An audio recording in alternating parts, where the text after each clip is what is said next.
You can go on a witch hunt in a Crossout mission, take on Spook and Isabella in Black Desert Online, sport your favorite spooky chest gear in Battlerite, or chase the new Riftstalker Behemoth through other dimensions in Dauntless.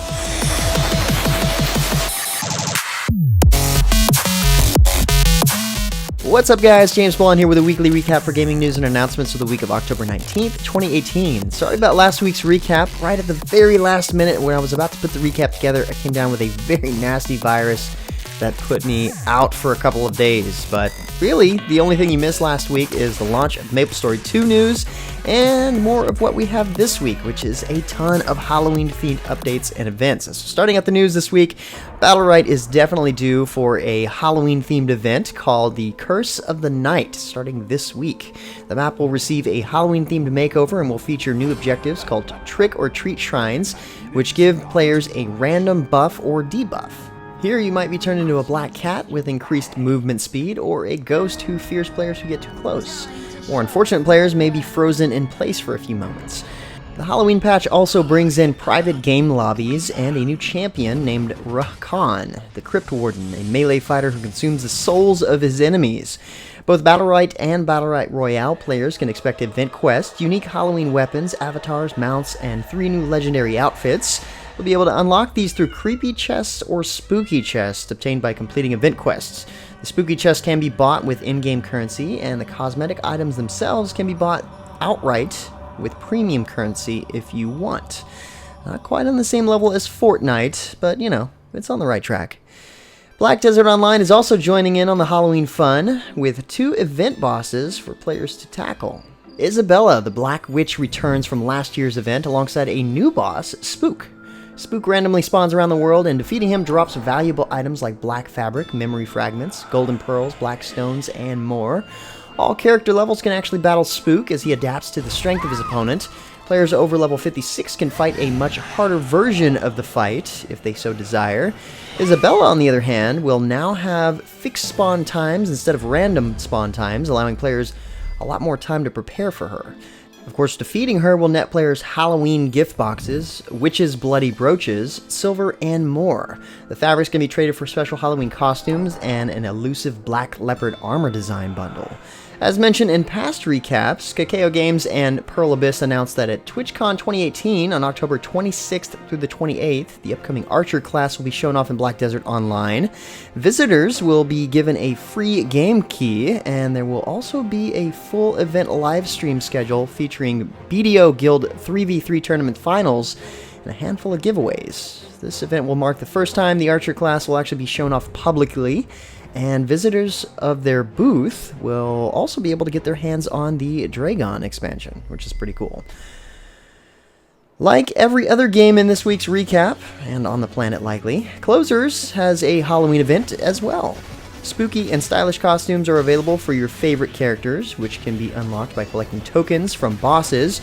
There's also a Gleam giveaway campaign running right now that lasts until the 29th of October.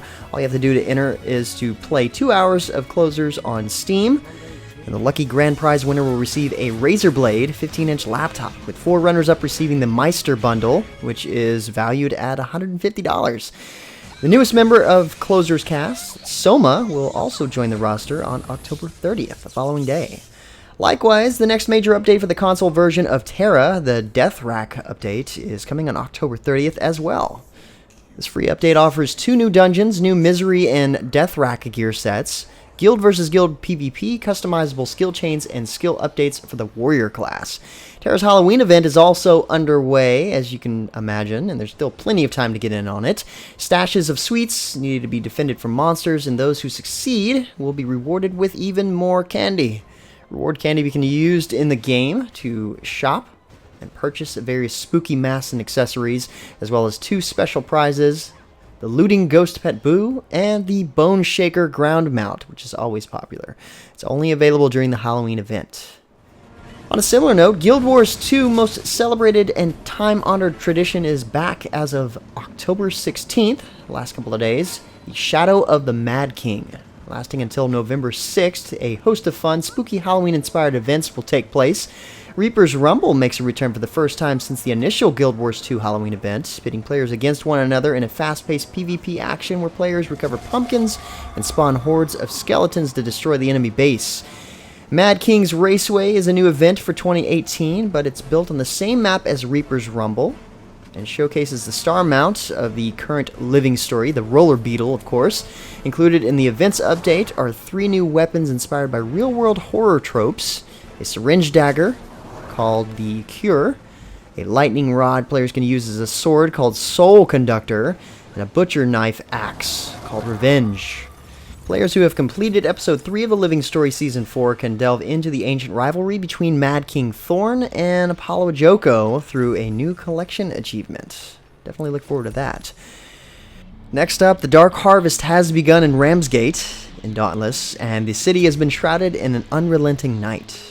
With it comes the mysterious cult, the Unseen. However, the darkness has also bred an even greater horror in the Riftstalker Behemoth. The Riftstalker is a new umbral behemoth that blends cat and bat with incredible speed, creating an encounter unlike any other in Dauntless. The name Riftstalker comes from the behemoth's ability to open and move through umbral rifts, dark swirling portals to other dimensions. Slayers need to be extra careful when it comes to this behemoth, as it can drag its prey through these portals and into a dark dimension it calls home. If players fall into these rifts, they'll find themselves in a dark dimension attacked from all sides by the Riftstalker as it jumps through one portal and into the next.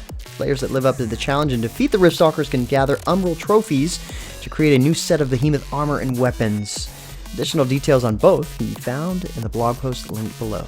Well, it looks like even World of Tanks is celebrating All Hallows Eve with the Dark Front event. In this event, you and a group of 4 other teammates travel through a portal to an alternate world where tanks are possessed by evil spirits. Go figure. Collecting green matter on the Halloween map in the Halloween mode and taking it to your base is critical to winning, and non-contributors will get absolutely nothing for participating in this mode. If you do contribute though, you will fill a special gauge that will grant you bonus combat experience and credits in any mode you play while the event is active, up to a cap of 50% extra. The World of Tanks devs have actually warned that queuing for the Halloween mode may take upwards of several minutes because of its popularity, but the wait to participate will be well worth it, so stick with it.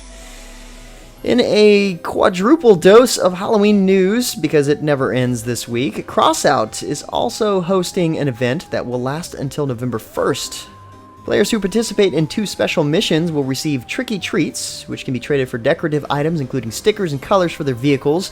One mission, called Witch Hunt, focuses on a 1 versus all game style, similar to Juggernaut from Halo. You'll fight over a bunch of balloons, but nobody can actually use weapons, so if you want to take possession of them, well, then you gotta ram the person who has them. If you're more traditionally PvP minded, then you might want to take on the Trick or Treat mission, where you'll destroy as many enemies as you can before you're destroyed yourself. It's kill or be killed. And finally, for our last bit of news, Warface dropped a major announcement this week in honor of their 5th anniversary. The new Black Shark Tower mission sees players storming a massive tower currently under construction. If the tower is completed and the defense systems armed, it will be nearly invincible. Really hard to take out. Team up with friends and strangers alike to take on this challenging new raid. The trailer you see playing here definitely makes it seem pretty legit. Probably worth checking out. Anyway guys, that's about it for all the major news and announcements for this week. Like always, thank you so much for your support. For more information on the news topics, check the links in the description below. Feel free to discuss the news or even more news in the comments below. Don't forget to like, subscribe, and share this video. Until next time guys, that's going to be it for me. I'm James Blonde. See you out there, gamers.